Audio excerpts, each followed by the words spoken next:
En días pasados, el gobernador del estado Carabobo, Francisco Ameliach, dirigente además de una vicepresidencia del PSV, alertó a las VC para que estuvieran preparadas y esperaran el llamado de Diosdado Cabello. Bueno, uno lo veía como una amenaza distante, porque como ciudadano creía que era así, pero como periodista uno no lo ve como una amenaza distante, uno sabe de la certidumbre que hay en esa amenaza. Se suscita posteriormente el mismo llamado, y además la amenaza abierta, ya no solapada, que hace Diosdado Cabello con las VC como los CDR de la Revolución Cubana, los defensores los comités de defensa de la Revolución Cubana, los CDR. Pero es que ayer fue el colmo. Ayer es que lo lanzó a la calle y además lo anunció Maduro. Bueno, ¿dónde está lo delicado de este tema? Tiene dos aspectos para ser interpretados. Por una parte, está en el ámbito internacional la posibilidad de la apertura de un juicio por delitos de lesa humanidad. Es decir, incentivar, instigar a la sociedad a la confrontación violenta. Cuando hablamos de la violencia, no importa quién la empieza, el Estado debe tener la capacidad de responder la contención de esa violencia colectivada, de esa violencia de la sociedad.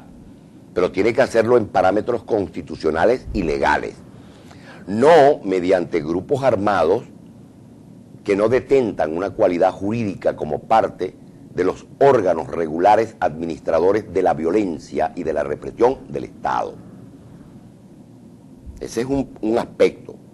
Y eso conduce a que en cualquier estadio del Tribunal Internacional Penal, pues puedan ser llevados, no solamente con elementos probatorios que evidencian que ha sido de esa manera, sino porque la declaratoria misma se constituye en una declaración absoluta, de una confesión absoluta de la existencia de esos grupos. Este es un aspecto. Pero el otro aspecto es mucho más delicado, porque cuando se habló de la tal conferencia de la paz, uno dijo, esta es una paz no nata, es decir, ni nació y desgraciadamente no va a nacer, no va a haber ningún diálogo, aunque logren que Irán Gaviria se vaya de un nuevo tiempo, aunque logren que se despojen de cargo alguno, no, eso no va a ningún lado. Y no va a ningún lado porque no hay voluntad política para ningún diálogo. El diálogo que se pretende en este país es tú aceptas lo que yo te impongo y el diálogo pasa por decir solo sí, acepto. Y eso no es un diálogo. Eso lo que es un enervante que puede violentar más a la sociedad. Y es lo que no deseamos los venezolanos. Y no lo deseamos porque si lo visualizamos de manera correcta, los muertos de estas confrontaciones son ciudadanos comunes y corrientes, indistintamente que sean de la VC, de grupos delictuales policiales o paramilitares del gobierno, o si son ciudadanos que tienen una visión antagónica y además se violentaron en la defensa de lo que eran sus derechos. El problema es que no cae ningún político. El problema es que ellos siempre van a vivir su dolce vita. Ellos siempre van a estar detentando el poder o pretendiendo detentar el poder. O si no están detentando o pretendiendo detentar el poder, forman parte del status quo, forman parte de la nomenclatura política y disfrutan las mieles de esa nomenclatura política. Estoy hablando de factores de gobierno y de factores de oposición. Ambos disfrutan. ¿Dónde están los muertos que uno diga, mira, mataron al dirigente tal, al vicepresidente cual, No, ciudadanos comunes y corrientes. Es decir, pueblo humilde contra pueblo humilde, que no tiene nada que ver con el poder y seguramente en la mayoría de los casos ni aspira a llegar al poder, por no decir en la totalidad de los casos por lo menos conocidos. El otro problema que se plantea en la juridicidad del tema es aguas adentro. no aguas abajo, sino aguas adentro.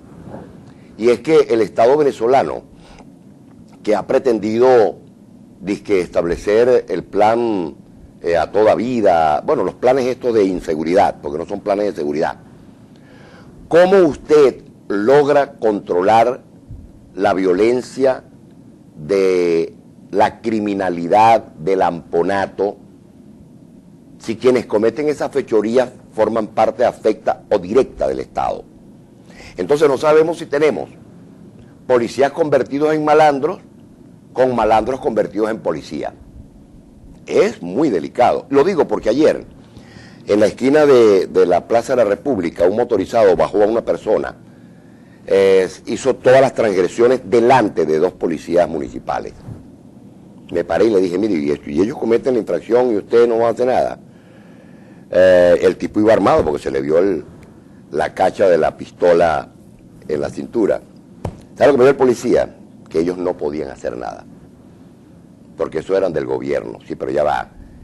Pero que yo sepa, la Constitución, las leyes y los reglamentos policiales obligan a que ellos estén debidamente identificados, tal cual como está usted, que decía aquí los nombres de los 2 policías que estaban allí. En Estados Unidos, Nueva York tuvo que arrojar a la calle en acción policial 16.000 efectivos vestidos de civil para acabar con todo el vandalismo que había en Manhattan, en la Gran Manzana. Pero es que ellos llevan colgado en el pecho su placa de policía y tienen un protocolo de acción. Aquí no vale, aquí el policía y el delincuente se diferencian poco cuando no son el mismo. Entonces nos preguntamos, ¿cómo podemos los ciudadanos comunes y silvestres, los hijos de vecina, distinguir cuando estamos delante de un policía delincuente o delante de un delincuente policía? Ese es el mismo caso que se plantea cuando se habla del contrabando de bienes, contrabando de extracción o de intracción.